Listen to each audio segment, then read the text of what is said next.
Okay, so for reaction stoichiometry mole and gram assignment, question 3, like I said, is a little bit more in depth, so it gets its own video. It gives us silver 2 sulfide plus nitric acid goes to silver 1 nitrate plus hydrogen sulfide. Then we have an equation for silver 1 nitrate plus sodium chloride goes to silver 1 chloride plus sodium nitrate. And we start by considering the unbalanced equations above.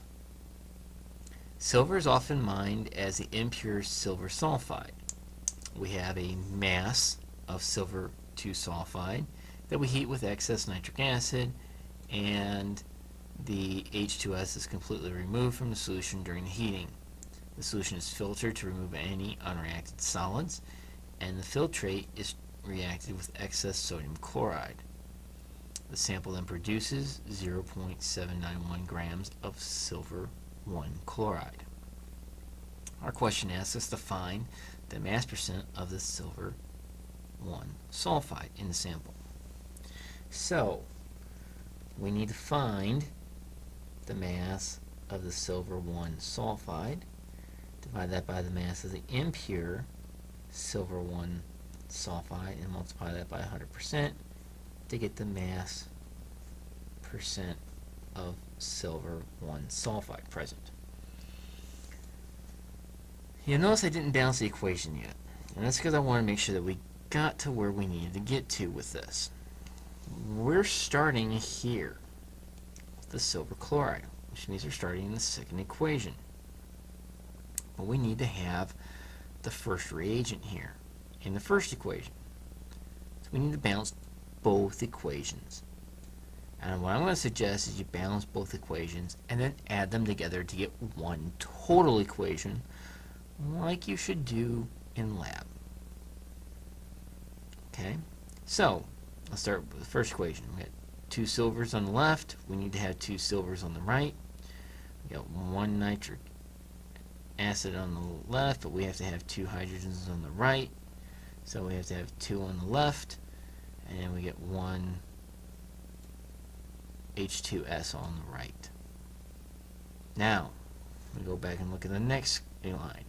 AgNO3 plus NaCl goes to AgCl plus NaNO3. This is already balanced. This is a 1-to-1 ratio all the way across. But if I want to add these two equations together, I need to multiply this equation here by 2. So I can add it together, because I want to be able to cancel out the intermediate AgNO3. If I rewrite this, I get Ag2S plus 2HNO3 plus, well, these two cancel out.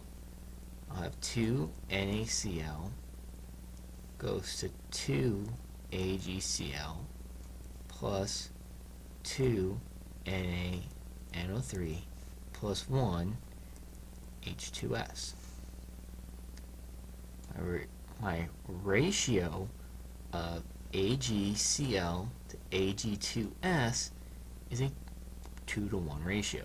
So 2 moles of AgCl equals 1 mole of Ag2S. This is the hardest part to get right in this entire question. If you do this, everything else is just plug and chug like we've already done. And just like that, we'll go ahead and get started. 0.791 grams of AgCl divided by the molar mass of 143.35 grams of AgCl per 1 mole of AgCl. For every 2 moles of AgCl, there's 1 mole of Ag2S. The molar mass of Ag2S is 247.86 grams Ag2S per 1 mole. Plugging this into your calculator you're going to get 0.684 grams Ag2S. We take that 0.684 grams Ag2S and divide it by 3.88 grams of impure Ag2S, multiply by 100%, and you get 17.6%. Do not let these two equations throw you. As long as you get the relationship from AgCl to Ag2S, you'll be able to solve this.